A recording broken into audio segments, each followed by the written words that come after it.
আসসালামু আলাইকুম ভিউয়ার্স, আপনারা সবাই কেমন আছেন? আশা করছি আল্লাহ তাআলার অশেষ রহমতে আপনারা সবাই ভালো আছেন। আজকে আমি আপনাদের সামনে আবার হাজির হলাম নতুন একটা রেসিপি নিয়ে, সেটা হচ্ছে পিৎজার রেসিপি।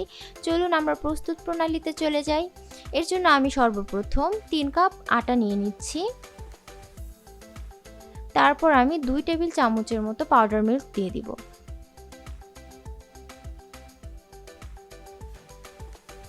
তারপর আমি এখানে অ্যাড করব 2 টেবিল চামচ চিনি, যেহেতু পিৎজার ক্রাস্টটা একটু মিষ্টি মিষ্টি হয়। এবার আমি এর ভিতর অ্যাড করব পরিমাণ মতো লবণ। তারপর আমি এখানে ড্রাই ইস্ট ইউজ করেছি প্রায় 2 টেবিল চামচের মতো। এখন আমি বেশ ভালোভাবে এই মিশ্রণটাকে মিক্স করে ফেলব।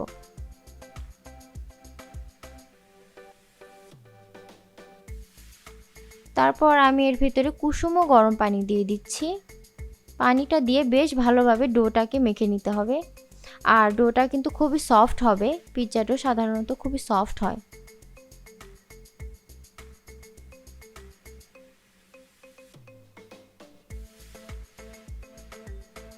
তারপর ডোটা মাখানো হয়ে গেলে এর ভিতরে আমি 2 টেবিল চামচ তেল দিয়ে দিচ্ছি এবং তেলটা দিয়ে খুব ভালোভাবে ডোর সাথে মিক্স করে নিব।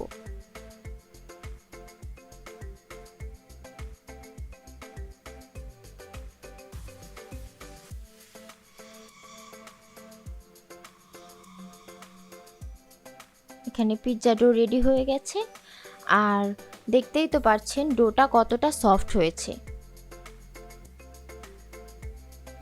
এবার আমি ডোয়ের উপর কিছুটা তেল মেখে নিব, যাতে যেন ডোটা উপরের দিকে লেগে না যায়। এবার আমি এটাকে একটা সাইডে রেখে দিব। তারপর আমি এখানে চিকেন ব্রেস্ট পিস নিয়ে নিয়েছি এবং খুবই ছোট ছোট করে কেটে নিয়েছি। এবার এই মাংসটাকে আমি ম্যারিনেট করব। ম্যারিনেশনের জন্য সর্বপ্রথম আমি দিয়ে দিয়েছি আদা রসুনের পেস্ট। তারপরে দিয়ে দিব শুকনো মরিচের গুঁড়ো, গোলমরিচ গুঁড়ো, পরিমাণ মতো লবণ, হাফ টেবিল চামচ টমেটো সস দিয়ে দিব, হাফ টেবিল চামচ সয়া সস, হাফ টেবিল চামচ রেড চিলি সস এবং হাফ টেবিল চামচ গ্রিন চিলি সস। আমি এখানে কয়েক ধরনের সস ইউজ করেছি, এটা দিলে ফ্লেভারটা অনেক ভালো আসে। তারপর আমি বেশ ভালোভাবে মিক্স করে একটা সাইডে রেখে দেব ম্যারিনেশনের জন্য। এবার আমি এখানে মাঝারি সাইজের কিছু শ্রিম্প নিয়ে নিয়েছি এবং শ্রিম্পের খোসাগুলো আমি ছাড়িয়ে নিয়েছি। এবার এটাকে আমি ম্যারিনেট করব। এর জন্য নিয়ে নিচ্ছি হাফ টেবিল চামচের মতো টমেটো সস, হাফ টেবিল চামচ সয়া সস এবং কিছুটা গোলমরিচ গুঁড়ো এবং পরিমাণ মতো লবণ দিয়ে আমি এটাকে মিক্স করে ম্যারিনেট করে রেখে দিব।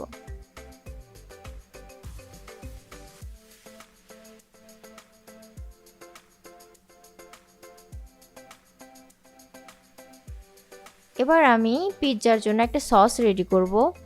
এর জন্য আমি হাফ কাপ টমেটো সস নিয়ে নিচ্ছি, প্রায় হাফ কাপের মতো চিলি সস, এটা রেড চিলি সস,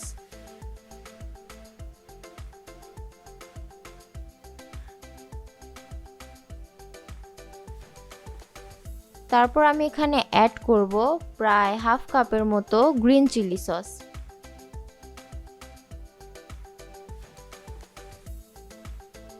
তারপর কিছুটা অরিগ্যানো আর গোলমরিচের গুঁড়া দিয়ে দিব। তারপর আমি এর ভিতরে অ্যাড করব কিছুটা চিলি ফ্লেক্স এবং 1 টেবিল চামচের মতো লেবুর রস। এই রেডিমেড সস দিয়েই আমি আজকে পিৎজাটা মেক করে দেখাবো। তারপর বেশ ভালোভাবে সসটাকে মিক্স করে নিব।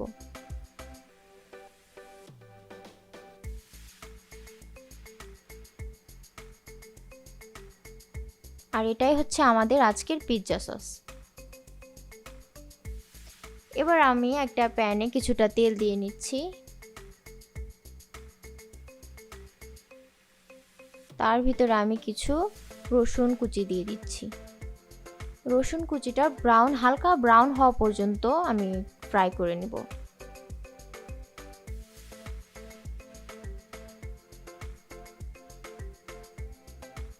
যখন হালকা একটু ব্রাউন হয়ে যাবে এর ভিতরে আমি শ্রিম্পগুলো অ্যাড করে দিব। মিডিয়াম হিটে প্রায় 3 থেকে 4 মিনিট শ্রিম্পগুলোকে আমি ফ্রাই করে নিব। আর শ্রিম্প বেশি সময় রান্না করার কোনো দরকার নেই, বেশি সময় ধরে শ্রিম্পটা রান্না করলে অনেকটা চেউই হয়ে যায়। তো দেখতেই তো পাচ্ছেন এখানে প্রায় রেডি।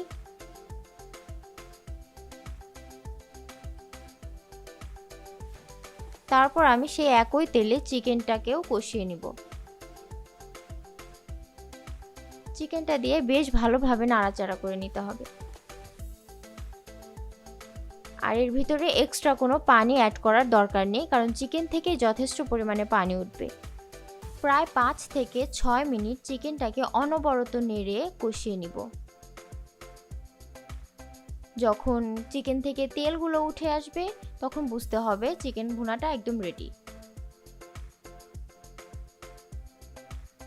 দেখতেই তো পাচ্ছেন এখানে কি সুন্দর চিকেনটা ভুনা হয়ে গেছে।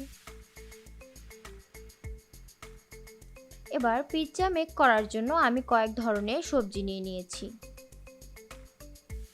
এর জন্য আমি যে সবজিগুলো নিয়েছি সেগুলো হচ্ছে রেড ক্যাপসিকাম, গ্রিন ক্যাপসিকাম,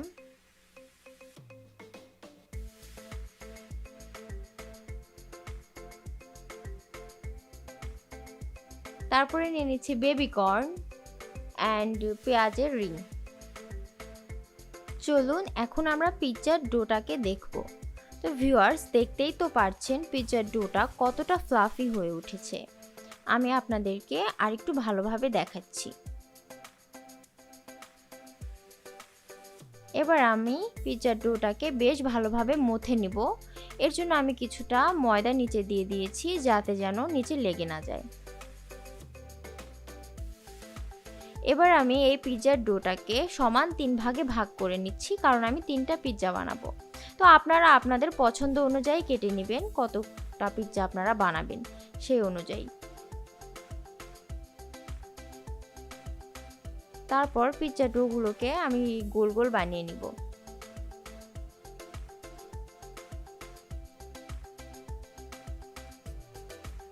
এবার যে পাত্রে আমি পিৎজাটা বানাবো সেই পাত্রের নিচে কিছুটা তেল আমি মাখিয়ে নিচ্ছি, এতে পিৎজার ক্রাস্টটা নিচে লেগে যাবে না। এরপর পিৎজার ডোটা হালকা হাতে প্রেস করে করে আমি বড় বানিয়ে নিব, প্রায় একটা রুটির শেপ দিয়ে দিব।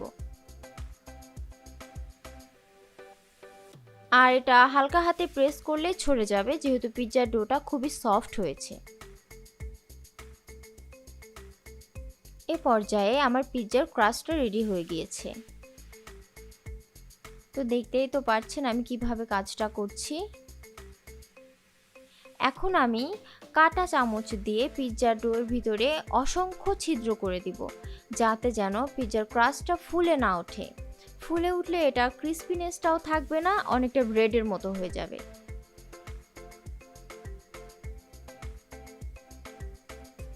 ঠিক একইভাবে আমি আরেকটা পিৎজার ক্রাস্ট রেডি করে নিয়েছি।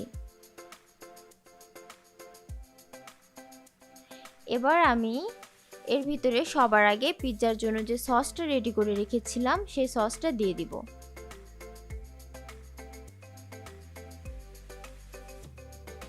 খুব ভালোভাবে চারদিকে একদম সসটাকে দিয়ে দিব। তারপর আমি এর উপরে কিছুটা চিজ দিয়ে দিব। আর চিজটাকে সব দিক দিয়ে সমানভাবে দিতে হবে। আপনারা আপনাদের পছন্দ অনুযায়ী চিজ দিতে পারেন, বাড়িয়ে বা কমিয়ে।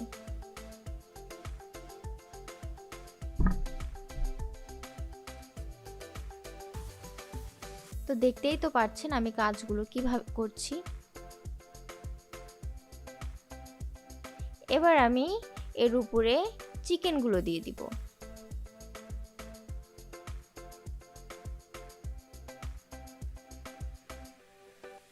চিকেনগুলো দেওয়া হয়ে গেলে আমি একে একে যে সবজিগুলো কেটে রেখেছিলাম সেই সবজিগুলো দিয়ে দিব। আপনারা আপনাদের পছন্দ মতো যে কোনো সবজি এখানে ব্যবহার করতে পারেন।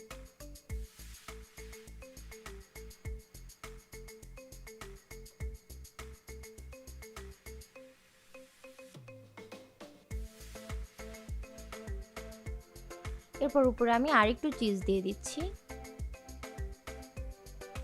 চেষ্টা করবেন উপরে চিজের পরিমাণটা একটু কম দিতে, তাহলে ভেজিটেবলগুলো ভালোভাবে দেখা যাবে। তারপর আমি কিছুটা অরিগানো দিয়ে দিলাম এবং কিছুটা চিলি ফ্লেক্স। এবার আমি আরেকটা পিৎজাও মেক করে নিব। এর জন্য সর্বপ্রথম আমি পিৎজা সসটা উপরে দিয়ে দিচ্ছি।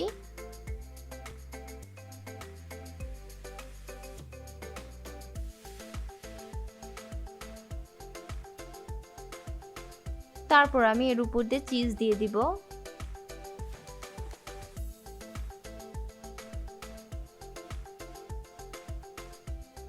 এবার ফ্রাই করা যে শ্রিম্পগুলো ছিল সেই শ্রিম্পগুলো আমি পিৎজার উপরে একটা একটা করে দিয়ে দিব।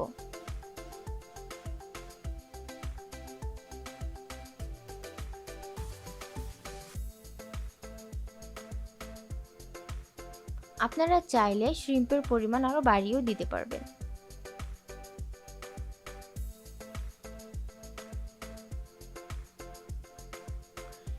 এবার আমি এর উপর দিয়ে ভেজিটেবলগুলো দিয়ে দিচ্ছি।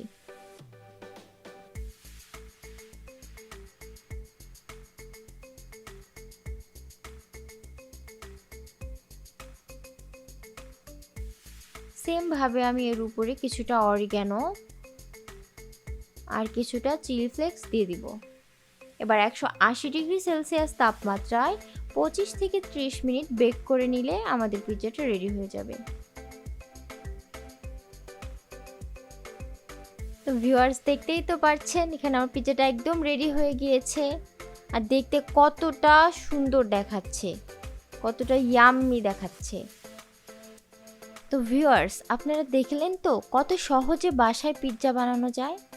আপনারাও চাইলে কিন্তু এভাবে পিৎজা বানিয়ে বাসায় সবাইকে চমকে দিতে পারবেন। তাহলে চলুন আপনাদেরকে একটু কেটে দেখাচ্ছি। ট্রাস্ট মি ভিউয়ার্স, পিৎজাটা দেখতে যতটা সুন্দর মনে হচ্ছে, খেতে তার থেকে আরও বেশি মজা ছিল। তো ভিউয়ার্স, আমার রান্নার ভিডিওটা যদি আপনাদের ভালো লেগে থাকে তাহলে আমার চ্যানেলটিকে সাবস্ক্রাইব করে বেল আইকনটি ক্লিক করে রাখবেন। আপনারা সবাই ভালো থাকবেন, আমার জন্য দোয়া করবেন। আসসালামু আলাইকুম ওয়া রাহমাতুল্লাহি ওয়া বারাকাতুহু।